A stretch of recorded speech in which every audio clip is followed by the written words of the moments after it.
नमो नमः सर्वेभ्य। स्वागत है आप सभी का। चैनल का नाम है लक्ष्य संस्कृत एवं संस्कृति और मैं प्रियंका मिश्रा आप सभी का अपने चैनल पे हार्दिक अभिनंदन करती हूँ। आज के इस वीडियो में हम लोग माध्यमिक शिक्षा परिषद उत्तर प्रदेश द्वारा जो स्वीकृत नवीनतम पाठ्यक्रम अनुसार संस्कृत की पुस्तक कक्षा 10 में निर्धारित की गई है उसके प्रथम पाठ को पढ़ने जा रहे हैं।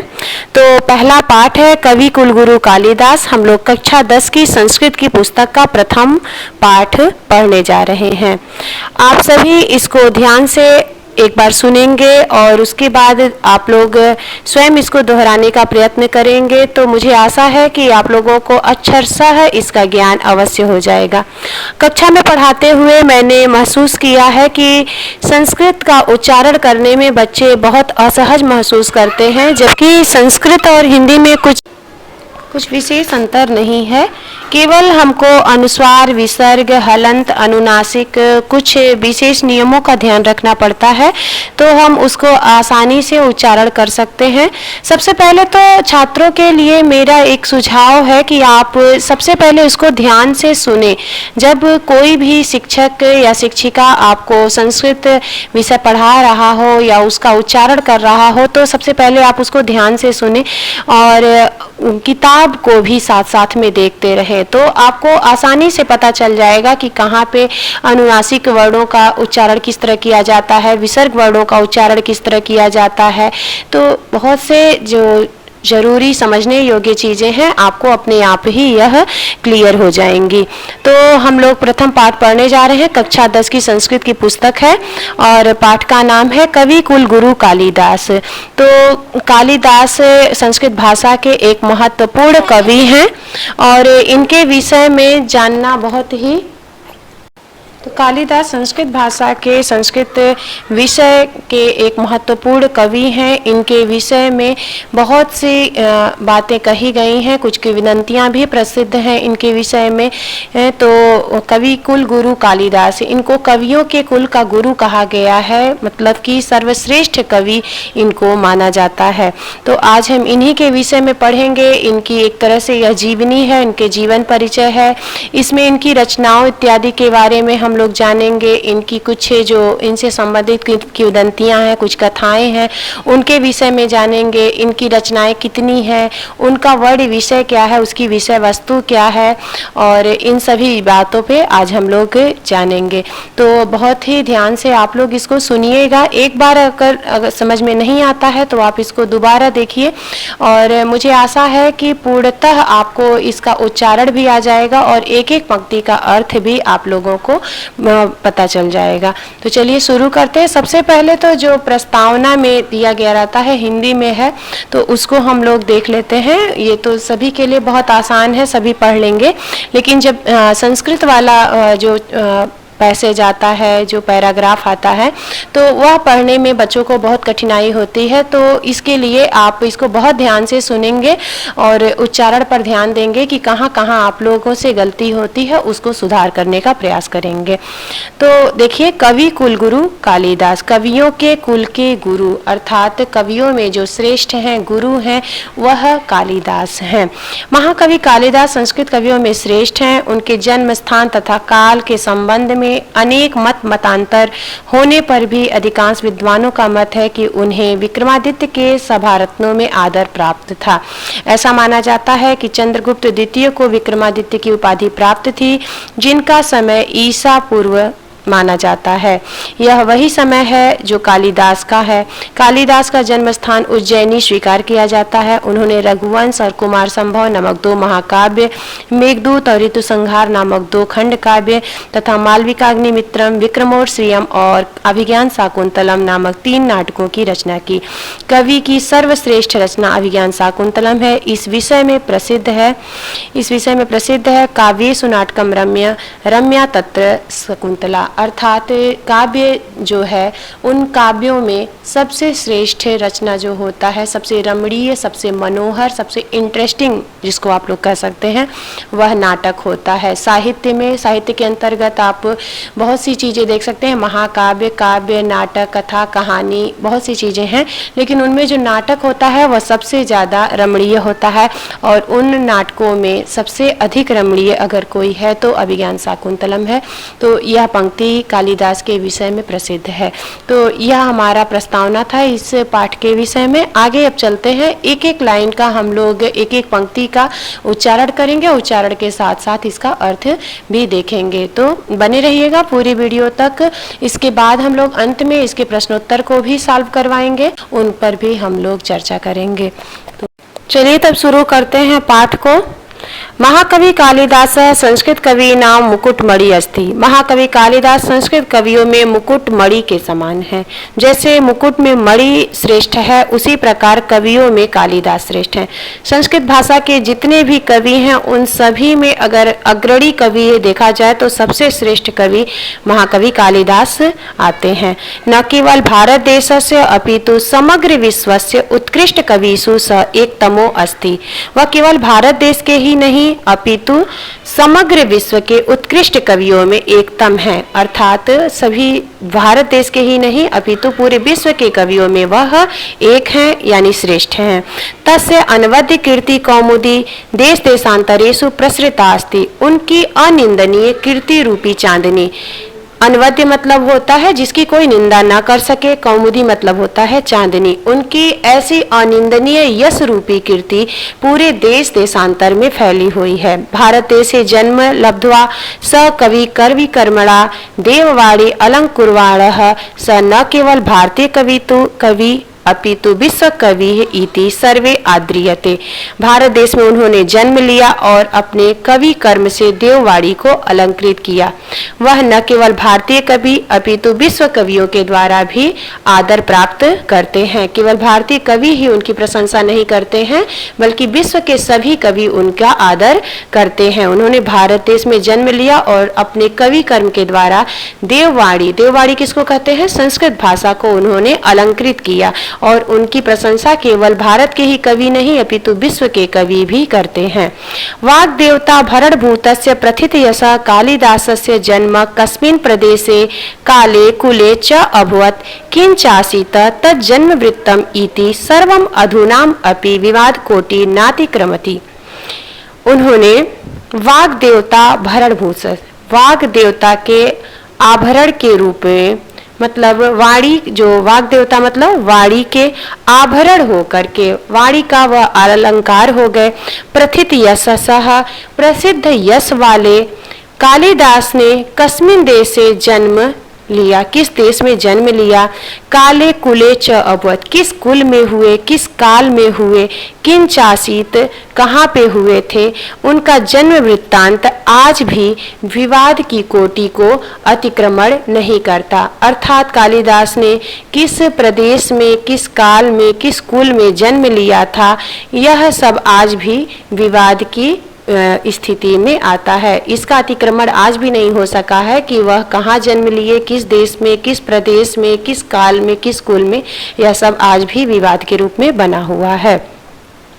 इतर कवय इव कालिदास, इतर मतलब अन्य दूसरे कवियों के समान, इव मतलब समान, कालिदास आत्मज्ञापने अपने विषय में बताने में, स्वकृतिषु अपनी कृतियों में अर्थात अपनी रचनाओं में, प्रायः धृत मौन एव अस्ति, मौन ही धारण किए हुए हैं। अन्ये अपि कवयः तन्नाम संकीर्तनम मात्रेव स्वीया वाचम धन्या मत्वा मौनम अवलंब्यते।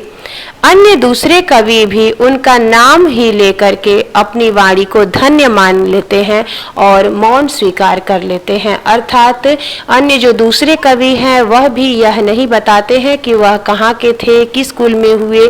यह सब आज भी विवाद का विषय है।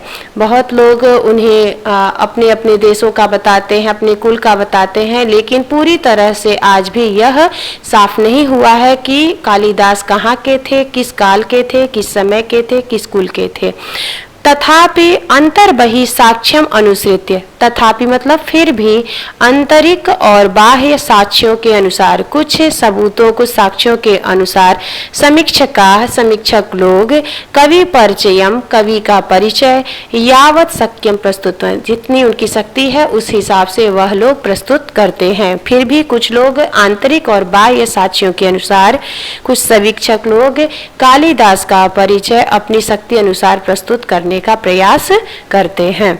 तो इस प्रकार से हम लोगों ने पहला पैराग्राफ जो था उसको उच्चारण किया और उसका एक एक शब्द का अर्थ प्राप्त किया। जहाँ भी आप लोगों को कुछ कठिनाई हो, कुछ शंका हो कि इस शब्द का अर्थ क्या होगा, या यहाँ पे कौन सा प्रत्यय लगा हुआ है, कौन सा संधि है, किस प्रकार से, अगर कुछ व्याकरणिक टिप्पणी संबंधित भी कुछ प्रश्न हो तो आप लोग कमेंट बॉक्स में हमसे पूछ करके इसका उत्तर प्राप्त कर सकते हैं। अगर हम एक एक शब्द को व्याकरणिक दृष्टि से अलग अलग करके बताएंगे तो बहुत ज़्यादा समय लगेगा और पढ़ने में भी आप लोग जैसे कि ऊब सकते हैं। तो इस वजह से मैं इसका सीधे सीधे अर्थ बताते चल रही हूँ, एक एक पंक्ति को बोल करके उसका अर्थ बता रही हूँ। जहाँ भी आप लोगों को कठिनाई होगी आप लोग इससे संबंधित प्रश्न पूछ सकते हैं। दूसरा पैराग्राफ हम लोगों का शुरू हो रहा है।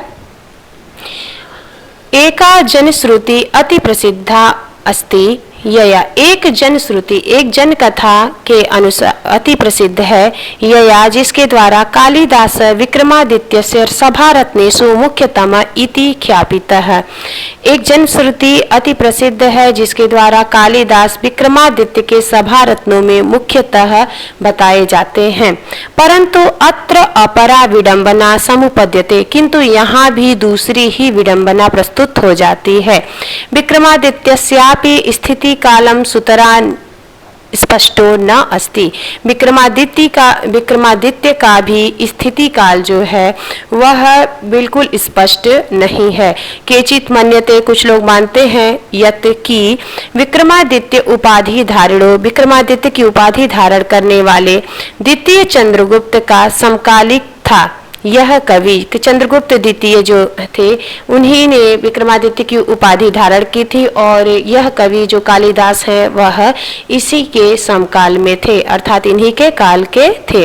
कालिदासस्य मालविकाग्निमित्र नाटकस्य नायको अग्निमित्र शुंगवंशी आसीतः, कालिदास का जो एक नाटक है मालविकाग्निमित्र, उसका जो नाटक है उसका जो नायक है अग्निमित्र वह शुंगवंशीय था।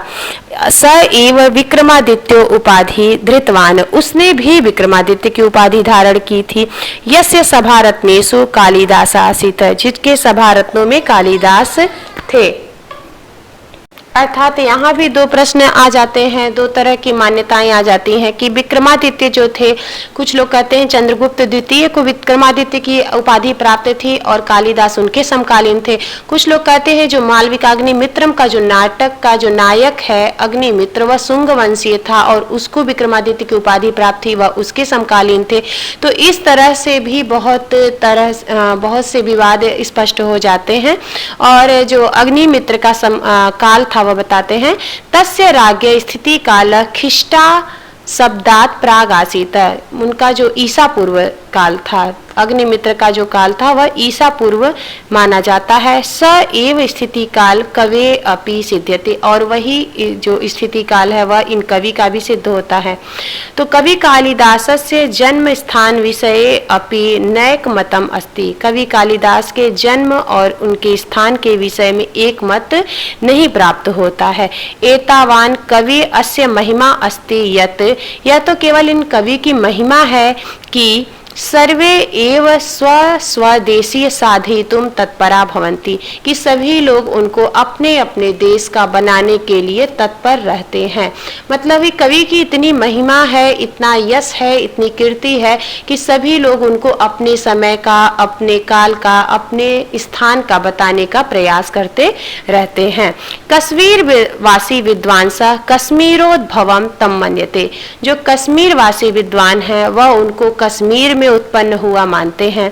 बंगवासिनः च बंगदेशीयम, और जो बंगाल वासी हैं वह उनको बंगाल का मानते हैं। अस्ति तावद अन्यो अपि समीक्षक वर्गः यस्य मतेन कालिदासस्य उज्जैनिया जन्म लब्ध्वा आसीतः, और जो अन्य समीक्षक वर्ग हैं एक मिनट यहाँ देखते हैं।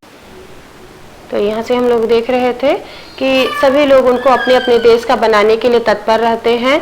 जो कश्मीर वासी हैं उनको कश्मीर का मानते हैं, बंगवासी हैं उनको बंगाल का मानते हैं, अन्य लोग जो हैं वह उनको अपने अपने जगह का मानते हैं। उज्जैनी का कोई मानता है। उज्जैनी प्रति कवि सा अतिशयो अनुरागम एन मतम पुष्लाती। उज्जैनी के प्रति जो उनका अनुराग है, उनकी रचनाओं में जो उज्जैनी का वर्णन है वह इस मत को और भी पुष्ट करता है। तो इस तरह से हम लोगों ने यहाँ से दूसरा पैराग्राफ भी पूरा कर लिया कि एक जन श्रुति के अनुसार उनको क्या माना जाता है, कालिदास को विक्रमादित्य के सभारत्नों में माना जाता है। किंतु यह मत भी पूरी तरह से स्पष्ट नहीं हो पाता है, क्योंकि विक्रमादित्य की उपाधि भी कई राजाओं को प्राप्त थी। कुछ लोग चंद्रगुप्त द्वितीय को विक्रमादित्य मानते हैं, कुछ लोग अग्निमित्र जो उनके नाटक का नायक है उसको भी विक्रमादित्य मानते हैं। तो इस प्रकार से कई कवि, कई लोगों के काल का मत का उनको माना जाता है, और यह उनकी महिमा है कि सभी लोग उनको अपने देश का, अपने काल का सिद्ध करने में लगे रहते हैं। तो इस तरह से हम लोगों ने इसका दूसरा पैराग्राफ भी पूरा किया। अब चलते हैं दूसरे पैराग्राफ की तरफ से। चतुर्थ पैराग्राफ अब हम लोग देख लेते हैं।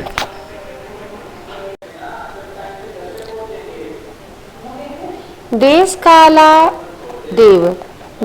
कालावदेव कालिदासस्य अपि स्पष्ट परिचयो न उपलभ्यते।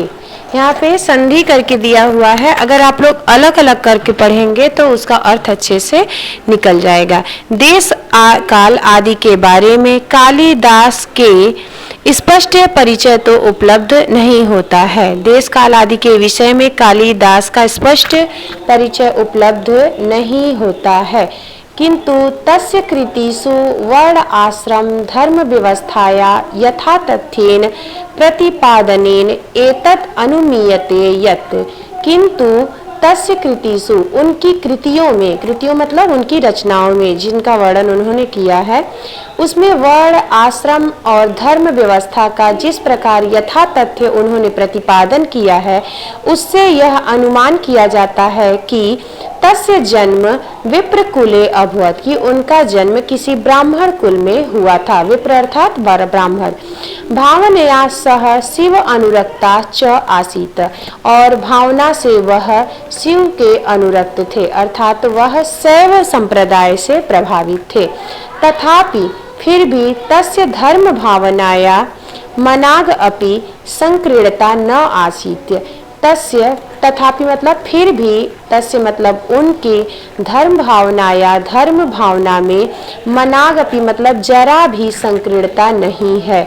जबकि जो उन्होंने वर्णाश्रम इत्यादि का वर्णन किया उससे तो यह अनुमान होता है कि वह ब्राह्मण कुल के रहे होंगे और भावना से भक्ति उनकी शिव के प्रति थी, फिर भी किसी प्रकार की संकीर्णता उनमें नहीं दिखाई देती है। शिव भक्तो अपि, शिव भक्त होते हुए भी, अपि मतलब भी, तत् रघुवंश से, उनके रघुवंश महाकाव्य में, जैसा कि हम लोगों ने पहले ही जाना कि उनकी दो रचनाएं हैं, दो महाकाव्य हैं, रघुवंश और कुमार संभव। तो जो रघुवंश महाकाव्य है उसमें उन्होंने सह राम प्रति स्वभक्ति भाव उदार मनसा प्रकट थी, उन्होंने अपने भक्ति भाव को उदार मन से प्रकट किया है। जैसा कि हम कहते हैं कि कालिदास शैव संप्रदाय से प्रभावित रहे होंगे, लेकिन फिर भी उन्होंने जो रघुवंश महाकाव्य लिखा उसमें उन्होंने राम के प्रति जो अपनी भावना है उसमें उदारता को दिखाया है। कालिदासस्य जीवन वृत्त सर्वथा अज्ञान अंधकारम आच्छन्नम अस्ति। कालिदास का जीवन वृत्त, जो जीवन परिचय है, वह पूरी तरह से अज्ञान के अंधकार से ढका हुआ है। मतलब उनका जो जीवन परिचय है वह हमें ठीक ठीक से पता नहीं चलता। तद विषयक अनेक जनश्रुतियां लब्ध प्रसारंती, किंतु उनके विषय में अनेक जन कथाएं प्राप्त होती रहती हैं।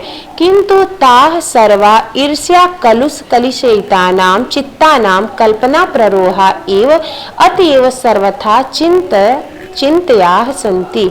तो उनके विषय में अनेक जनश्रुतियां जो प्राप्त होती हैं वे पूरी तरह से ईर्ष्या और कलुष्य से प्रभावित दिखाई देती हैं।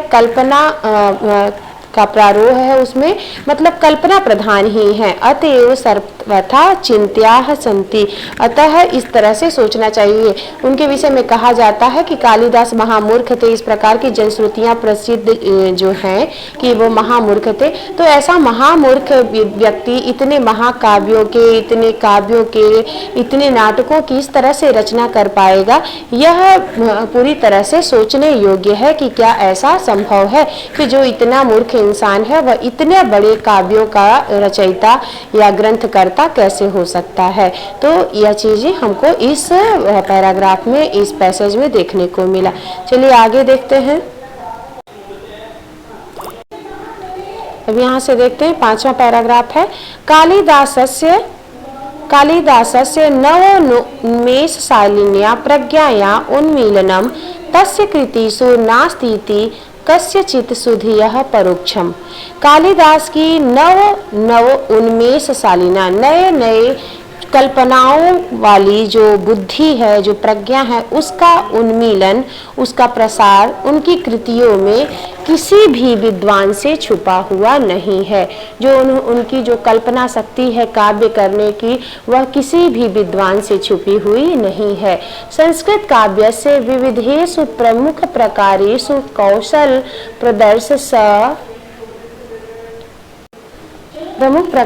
स्वकौशलम प्रदर्श्य सह सर्वान् अतीत अनागतान् कवीन अतिशय। संस्कृत काव्य के विविध प्रकारों में से, संस्कृत की जो विविध विधाएं हैं जैसे कि महाकाव्य, काव्य, खंड काव्य, गीति काव्य, नाटक इत्यादि जो विविध प्रकार हैं, उन सभी में अपने कौशल का प्रदर्शन करके वह सर्वान अतीत अनागत, भूत और भविष्य के कवियों से अतिशायी हो गए हैं। तो कालिदास की जो नव उन्मेषशालिन जो प्रज्ञा है, उसका उन्मीलन उनकी कृतियों में किसी भी विद्वान से छुपा हुआ नहीं है। संस्कृत काव्य के विविध प्रकारों में अपने कौशल का प्रदर्शन कर वह सभी भूत और भविष्य के कवियों से अतिशायी हो गए हैं। रघुवंशे कुमार संभवम च तस्य महाकाव्य द्वयम। रघुवंश और कुमार संभव उनके दो महाकाव्य हैं। मेघदूत ऋतु संहारश्च, च होता है उसका अर्थ होता है और, मेघदूत और ऋतु संहार, च हमेशा बाद में लगता है संस्कृत में। खंड काव्य उनके दो खंड काव्य हैं। मालविकाग्निमित्रम विक्रमोर्षियम अभिज्ञान शाकुंतलम च नाटकानि सन्ति। और मालविकाग्निमित्र, विक्रमोर्षियम, अभिज्ञान शाकुंतलम उनके 3 नाटक हैं। नाटकम नाटकः नाटके नाटकानि, नाटकम नाटके नाटकानि, तो यहाँ बहुवचन है। 3 चीजों का जब बोध होता है तो वहाँ बहुवचन लग जाता है, तो नाटक उनके हैं। तत्र रघुवंशम नाम महाकाव्यम, उनका रघुवंशम नाम का महाकाव्य कवि कुलगुरु सर्वातिशायी कृति अस्ति। उनका रघुवंश नाम का जो महाकाव्य है वह कवि कुलगुरु कालिदास का सबसे अतिशायी सर्वश्रेष्ठ कृति है। सर्वातिशायी कृति मतलब सर्वश्रेष्ठ रचना उनकी कौन सी है? रघुवंश महाकाव्य। नाटकों में सर्वश्रेष्ठ अभिज्ञान शाकुंतलम है, लेकिन उनकी सभी कृतियों में अगर देखा जाए तो जो महाकाव्य है रघुवंश महाकाव्य वह उनकी सर्वश्रेष्ठ रचना मानी जाती है। अस्मिन् महाकाव्य दिलीप आरभ्य, इस महाकाव्य में राजा दिलीप से लेकर अग्निवर्ण तक इक्ष्वाकु वंश संभूत, इक्ष्वाकु वंश में उत्पन्न राजाओं नृपति नाम निरूपणम अस्ति, राजाओं का निरूपण किया गया है। इस महाकाव्य में राजा दिलीप से लेकर राजा अग्निवर्ण तक के इक्ष्वाकु वंश में उत्पन्न राजाओं का वर्णन किया गया है। एकोनविंशति सर्गात्मकम इदम महाकाव्यम, एकोनविंशति मतलब 1 मतलब 20 से 1 कम, 19 सर्गों का यह महाकाव्य रमणीयार्थ प्रतिपादकम, रमणीय अर्थ का प्रतिपादक है, अर्थात बहुत ही रमणीय है, यानी बहुत ही मनोहर है। सत सचेत साम हृदयम सततम आह्लादयति, जो सभी जो सहृदय हैं, जो पाठक हैं, जो उनके काव्यों को पढ़ते हैं, उन सभी के हृदयों को अपने प्रति आकर्षित करता है। कुमार संभवे स्वामी कार्तिकेयस्य जन्मोपवर्णितम अस्ति, कुमार संभव जो उनका दूसरा महाकाव्य है उसमें स्वामी कार्तिकेय के जन्म का वर्णन किया गया है। इदम अपि काव्यम 18 सर्गात्मकम अस्ति। यह काव्य कितने सर्ग का है? यह 18 सर्गों का है। जो रघुवंश महाकाव्य था वो कितने का था? 19 यानी 19 सर्गों का था और यह कितने सर्गों का है?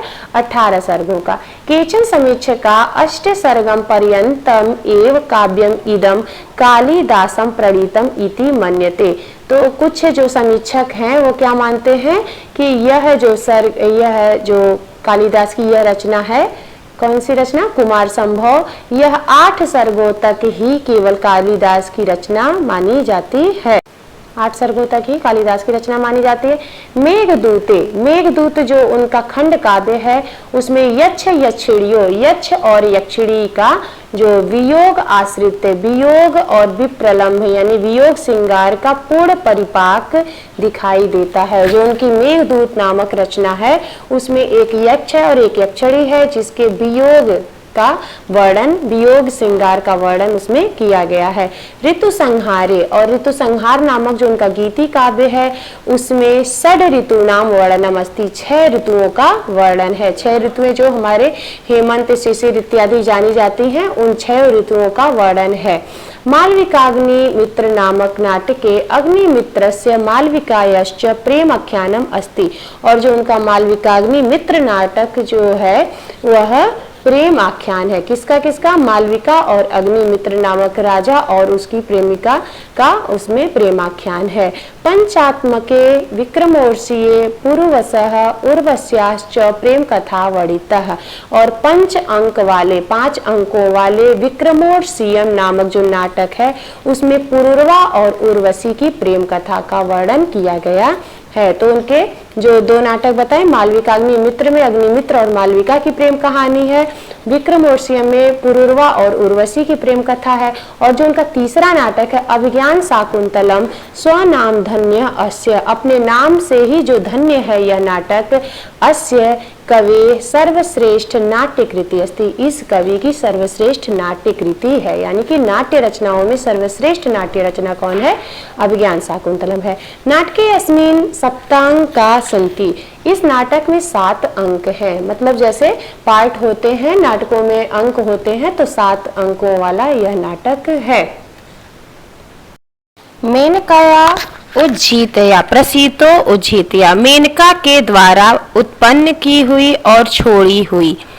शकुंतैश्च पोषिताया, शकुंतों के द्वारा, और शकुंतों मतलब पक्षियों के द्वारा पोषित की गई। तदनु कण्वेन परिपालिताया, और उसके बाद कण्व महर्षि के द्वारा पालित की गई। शकुंतलाया, शकुंतला का दुष्यंतेन, दुष्यंत के द्वारा सहोद व्याहस्य वणितों के द्वारा पाली हुई। उसके बाद कण्व ऋषि के द्वारा पाली गई। शकुंतला और दुष्यंत के द्वारा सहोद व्याहस्य, दोनों के ब्याह की कथा है। इसमें वर्णित है। किसमें? अभिज्ञान शाकुंतलम में।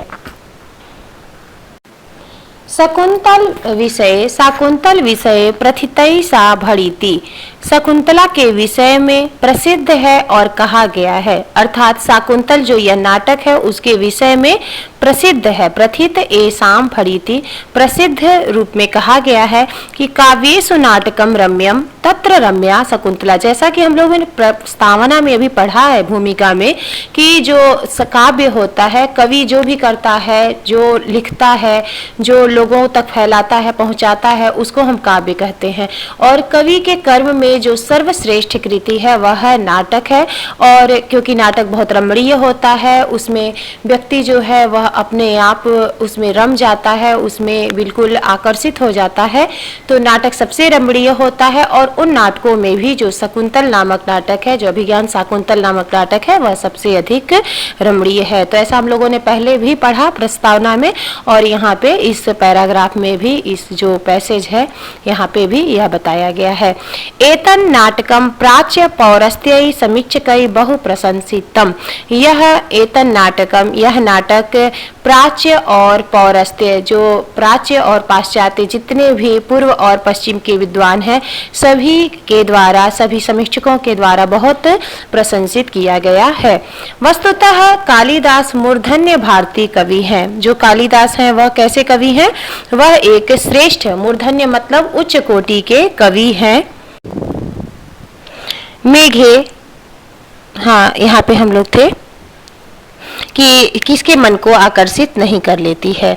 इसके बाद यहाँ, हाँ, रघुवंश दिग्विजयार्थ, रघुवंश में दिग्विजय के लिए निकले हुए रघु सभा जनम वन वृक्षा प्रसून वृष्टि भी संपादयन्ति, कि जो राजा रघु हैं वह जब दिग्विजय के लिए निकले हैं तो वहाँ पे जो वन के वृक्ष हैं वह फूलों की वर्षा करके लोगों का कार्य करते हैं। अर्थात जो प्रकृति है वह मनुष्य का कार्य वहाँ करती है। जैसे राजा लोग निकलते हैं और जो साधारण जनता है वह फूल बरसाती है, उसी प्रकार जब राजा जो रघु हैं वह रघुवंश में जब दिग्विजय के लिए निकले हैं तो जो वन के वृक्ष हैं वह फूलों की वर्षा करते हैं।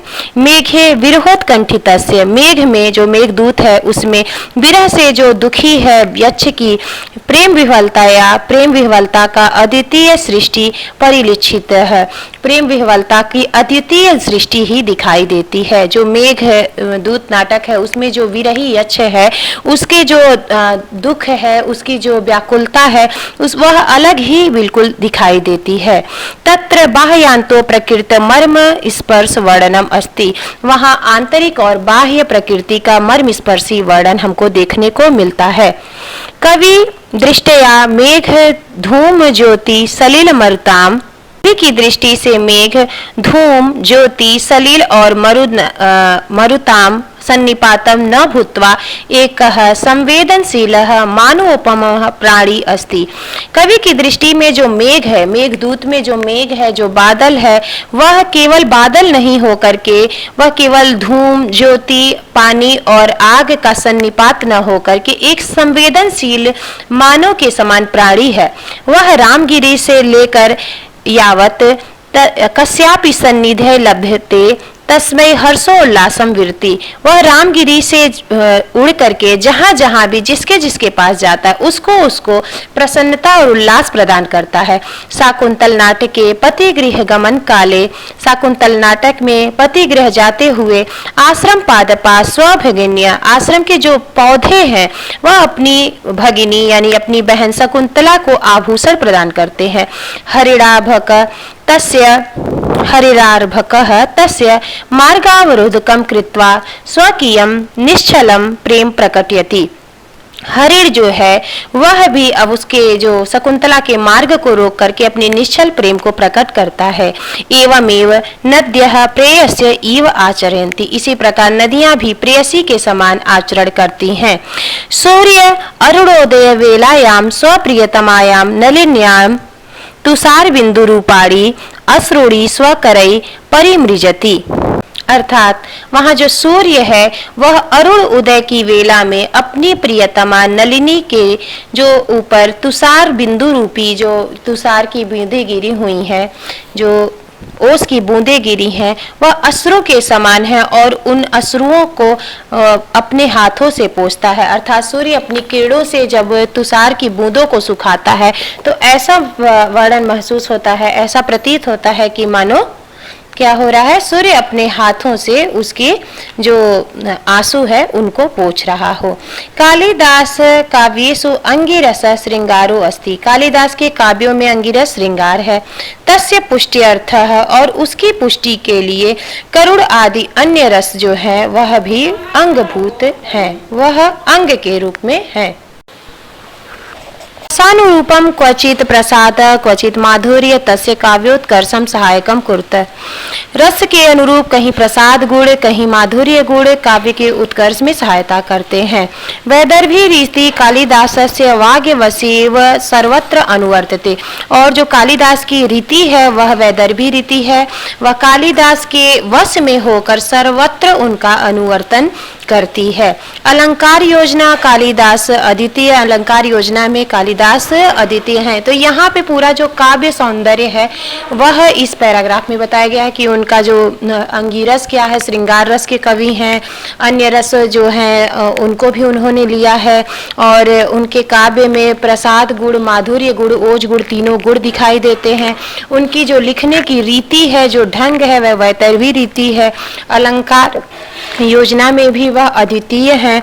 इसके अलावा यद्यपि उपमा कालिदासस्य उक्ति उपमा योजना में कालिदासस्य वैशिष्ट्यम आख्याति, उपमा कालिदास यह उक्ति उनकी उपमा योजना को विशिष्टता से बताती है कि मतलब जो अलंकार है, सारे अलंकारों पर उन्हें अधिकार है, सब अलंकारों का उन्होंने प्रयोग किया है, लेकिन सबसे अधिक जो उनके काव्य में है वह उपमा योजना का विशिष्टता दिखाई देता है। तथापि फिर भी उत्प्रेक्षा, अर्थांतरन्यास आदि अलंकार नाम विनियोग तेन अतीव सहजतया कृत, फिर भी उत्प्रेक्षा, अर्थांतरन्यास आदि अलंकारों का विनियोग भी उन्होंने बहुत ही सहजता से किया है। कालिदासस्य नाट्यकृतिषु विशेषतः शाकुंतले वस्तु विन्यास, अनुपम चरित्र चित्रणम सर्वथा अनवद्य संवाद शैली संप्रेरणीय अस्ति। उनकी जो रचनाएं हैं तो उसमें नाट्य कृतियों विशेषतः जो शाकुंतल नाटक है उसमें वस्तु विन्यास जो है, जो विषय वस्तु है वह अनुपम है, चरित्र चित्रण जो सर्वथा अनवद्य है, मतलब उसमें कोई बुराई ही नहीं निकाल सकता है, संवाद शैली जो है वह संप्रेषणीय है, वह सब तक पहुंचने योग्य है। सममेव भारतीय संस्कृत्या नाम अनुमता नाम, कुल मिलाकर के भारतीय संस्कृति के मतों के अनुसार धर्म, अर्थ, काम, मोक्ष मूल्यों का, मानव मूल्यों का प्रकाशन कालिदास के काव्य की विशेषता रही है। कुल मिलाकर हम कह सकते हैं कि कालिदास भारतीय संस्कृति के मतों पर चलने वाले हैं। उनके काव्य में धर्म, अर्थ, काम, मोक्ष आदि मानव मूल्यों का प्रकाशन विशेष रूप से दिखाई देता है। आश्रमवासी शकुंतला को देख करके मन में काम उत्पन्न होने पर भी दुष्यंत तब तक शांति प्राप्त नहीं करता जब तक वह यह नहीं जान लेता है कि यह क्षत्रिय के परिग्रहण योग्य है या नहीं। जब वह जान लेता है कि यह विश्वामित्र की पुत्री है और क्षत्रिय की पुत्री है, इससे मेरा विवाह हो सकता है, तभी वह विवाह के लिए आगे बढ़ता है। और उसके बाद यहाँ पे हम लोग देखते हैं कि कण्वस्य अनुज्ञा बिना, कण्व की आज्ञा के बिना, जो कण्व ऋषि ने जिसने शकुंतला को पाला पोसा है, जब तक उनकी आज्ञा नहीं मिल जाती है, और गंधर्व विधि से दोनों ने विवाह कर भी लिया है दुष्यंत शकुंतला ने, लेकिन दोनों तभी उभव अपि दोनों ही तब तक पीड़ित होते रहते हैं जब तक शकुंतला मारीच के आश्रम में तपस्या जैसा आचरण करते हुए अपने पापों को नहीं धो लेती है, तब तक दोनों ही दुष्यंत और शकुंतला अपने अपने कर्मों से पीड़ित रहते हैं। और अपरतः और दूसरी तरफ दुष्यंत अंगुल्य लाभेन, अंगूठी के मिल जाने पर लब्ध स्मृति आ जाने पर भी सतम भृशम पीड़यमान, बहुत पीड़ित होते हुए प्रायश्चित अग्नि में आत्मशुद्धि नहीं कर लेता है। मतलब अभिज्ञान शाकुंतलम में जो कथा है कि दोनों ने गंधर्व विधि से विवाह कर लिया है माता पिता की आज्ञा के बिना, तो दोनों तब तक उन दोनों का विवाह सफल नहीं हो जाता जब तक दोनों ही पश्चाताप नहीं कर लेते हैं। एक तरफ जो शकुंतला को श्राप मिल जाता है कि उसको उसका पति तब तक नहीं पहचानेगा जब तक कोई स्मृति योग्य चीज नहीं दिखाई जाएगी, तो वह मारीच के आश्रम में रह करके अपना तपस्या जैसा आचरण करने लगती है, और इधर जब इनको अंगूठी प्राप्त हो जाती है, इन्हें सब कुछ याद आ जाता है, तब यह भी दुष्यंत भी पश्चाताप की अग्नि में पूरे जल उठते हैं। उसके बाद ही दोनों का मिलन हो पाता है। तदंतरम एव तयो दाम्पत्य प्रेम निष्कलुषम भवति, तभी उन दोनों का जो दाम्पत्य प्रेम है वह पूरी तरह से पाप रहित होता है और पुत्र उपलब्धि के रूप में बदलता है, परिणमते मतलब बदल जाता है। रघुवंशी कालिदास रघुवंशीनाम चित्रणम तथा करोति यथा भारतीय जनजीवन उदात्त दर्शनाम सम्यक दिग्दर्शनम भवेत। रघुवंश में कालिदास रघुवंशियों का चित्रण इस प्रकार किए हैं कि जिस प्रकार भारतीय जनजीवन में उदात्त रूप का वर्णन होता है। उन्होंने रघुवंशियों का ऐसा वर्णन किया है कि जो सबसे उत्तम चरित्र का वर्णन हो सकता है उसी प्रकार का वर्णन उन्होंने रघुवंश में रघुवंशियों का किया है। रघुकुलजा राजा नाम प्रजा क्षेमाय बलिम आहरण। रघुकुल के जो राजा हैं वह प्रजा के कल्याण के लिए अपने प्राणों की बलि भी देने को तैयार रहते हैं। मित संयत भाषण ते सदा सत्य निष्ठा आसित। वह बहुत कम बोलने वाले और सत्य का पालन करने वाले होते हैं, मतलब वह उतना ही कहते हैं जितना वह कर सकते हैं। यशस कामस्ते तदर्थम प्राणानामपि तक्तुम सदैव उद्यता अभवन। वह यश की कामना वाले होते हैं और प्राणों को भी त्यागने के लिए हमेशा तैयार रहते हैं। केवलम सत्यर्थम तम गृह मेधिनो भवो बभूवः। वे अर्थात संतति के लिए ही वे गृहस्थाश्रम को अपनाते थे, पुत्र आदि के लिए ही गृहस्थाश्रम अपनाते थे। शैशवी विद्यार्जने, वह शैशव काल में विद्यार्जन करते हैं। यौवने रंजनः, युवावस्था में ही मनोरंजन करते हैं। वार्धक्य और बुढ़ापे में मुक्ति के लिए मुनिवद आचरण करते हैं। तेसाम व्रतम आसीत, ऐसा वो लोग व्रत लेते थे। यथार्थ जो रघुवंशी राजाओं का जैसा उन्होंने वर्णन किया है, तो वह राजा जो है वह शैशव अवस्था जो अवस्था होती है उनके बाल्यकाल की अवस्था पूरी तरह से विद्यार्जन के लिए थी। यौवन में ही मनोरंजन आदि के साधन होते थे और बुढ़ापे में केवल मुनिवद आचरण वह करते थे। बाल वृद्ध वनितादीनाम यद आचरणम कालिदास काव्य निरूपतम तत्सर्वथा भारतीय संस्कृति गौरवम अनुरूपम एवह। कालिदास के काव्यों में निरूपित जो बालक वृद्ध और स्त्रियों का जो वर्णन दिखाया गया है, बाल वृद्ध वनिता, बालक का वृद्ध का स्त्रियों का जो आचरण कालिदास के काव्यों में निरूपित है वह सर्वथा भारतीय संस्कृति के गौरव के अनुरूप है। आहि भवतः सिंधु वेलाम यावत वितृणाम भारत गौरव गाथा कालिदासेन स्वीकृति सुनिबद्धा। आहि भवतः, पूरे भारतवर्ष में आहि भवतः सिंधु वेलाम यावत वितृणा, पृथ्वी से समुद्र तक फैली हुई भारत की जो गौरव गाथा है। आहि भवतः सिंधु वेलाम, पृथ्वी से लेकर फैली हुई भारत की जो समुद्र तक फैली हुई गौरव गाथा कालिदास ने अपनी कृतियों में निबद्ध किया है। रघुवंश में, मेघे मेघ में, कुमार संभवे कुमार संभव में, और भारत देश के विविध भूभागा नाम, गिरि कारणादि का नाम, पर्वत और जंगल इत्यादि यादृक स्वाभाविक मनोहारी च चित्रणम लभ्यते। उन सभी का मनोहारी वर्णन यहाँ पे प्राप्त होता है। रघुवंश में, मेघ में, कुमार संभव में भारत देश के विविध भूभागों का, जैसे पर्वतों का, नदियों का और जंगलों का स्वाभाविक और मनोहारी चित्रण हमें प्राप्त होता है।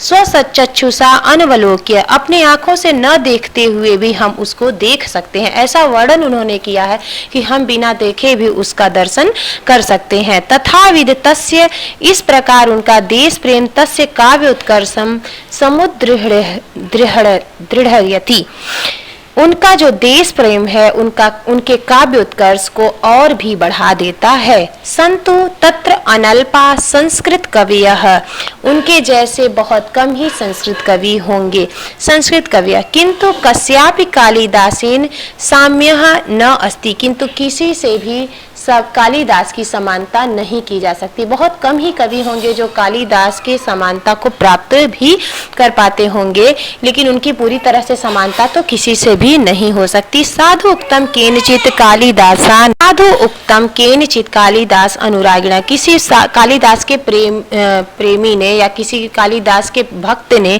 उनके विषय में बहुत सही कहा है कि पुरा कवि नाम गणना प्रसंगे कनिष्ठिकाधिष्ठित कालिदास अद्यापि ततुल्य कवीर भावात अनामिका सार्थवती बभूव, कि प्राचीन काल में जब कवियों की गणना हुई तो कनिष्ठिका अंगुली पे जो कालिदास अधिष्ठित हुए, जो हमारी उंगलियां हैं उनके भी नाम हमें संस्कृत काव्यों में देखने को मिलते हैं। सबसे छोटी उंगली को कनिष्ठिका, उसके बाद वाली उंगली को हम अनामिका, उसके बाद वाली को मध्यमा, फिर उसके बाद वाली को तर्जनी और लास्ट जो होती है उसको हम अंगुष्ठ के नाम से जानते हैं। तो जब प्राचीन काल में कवियों की गणना हुई तो कनिष्ठिका अंगुली पर कालिदास आसीन हुए और आज भी उनके समान कवियों का अभाव है, इसलिए उनके बाद अनामिका, उसके बाद कोई कवि उनके समान नहीं रह गया, इसलिए अनामिका अंगुली जो है वो अपने नाम को आज भी सार्थक बनाती है। तो इस प्रकार किसी कालिदास के भक्त ने यह उक्ति कही है जो पूरी तरह से सही सिद्ध होती है। तो इस प्रकार आज हम लोगों ने इस पूरे पाठ को पढ़ा और मुझे लगता है कि जहाँ तक हो सकता था, संभवता था, मैंने इसके अर्थ को स्पष्ट बताया और उच्चारण भी सही करने की कोशिश की। अगर कहीं त्रुटि हुई होगी तो उसके लिए क्षमा करना है आप लोगों को, क्योंकि मानव स्वभाव है जहाँ पे त्रुटियाँ अवश्य हो जाती हैं। तो इसलिए अब जो कुछ भी मैंने अब पढ़ाया आप लोग उसको देख लीजिएगा एक बार। और काठिन्य निवारण के लिए प्रश्न शब्दार्थ भी रहते हैं। उसके बाद हम लोग अभ्यास प्रश्न देख लेंगे कि कवि कुलगुरु कालिदास पाठ का सारांश, तो इसमें इनका जीवन परिचय रहेगा, इनके विषय में बताना रहेगा, इनकी कृतियों के विषय में बताना रहेगा। और उसके बाद यह पैसेज जो है गद्य अवतरण, जो अवतरण है इनकी हमको अनुवाद करना रहेगा। जैसे कि हम लोगों ने संस्कृत एक एक लाइन पढ़ते गए, एक एक पंक्ति और उसका अर्थ बताते गए, इसी तरह से हिंदी में अनुवाद करना रहेगा। और फिर कुछ प्रश्नोत्तर हैं, निम्नलिखित प्रश्नों के उत्तर दीजिए। तो इन सभी को हम लोग अगले वीडियो में कर लेंगे। तो आज के वीडियो में हम लोगों ने इस पाठ को पूरा पढ़ा। आप लोगों ने कितना समझा, कितना समझ में आया, इसको आप लोग अवश्य बताइएगा। तो आज का यह जो पाठ था, हम लोग कक्षा 10 की संस्कृत की पुस्तक को पढ़ रहे थे। प्रथम पाठ था कवि कुलगुरु कालिदास। तो आज के लिए बस इतना ही। नमः संस्कृताय, नमो नमः।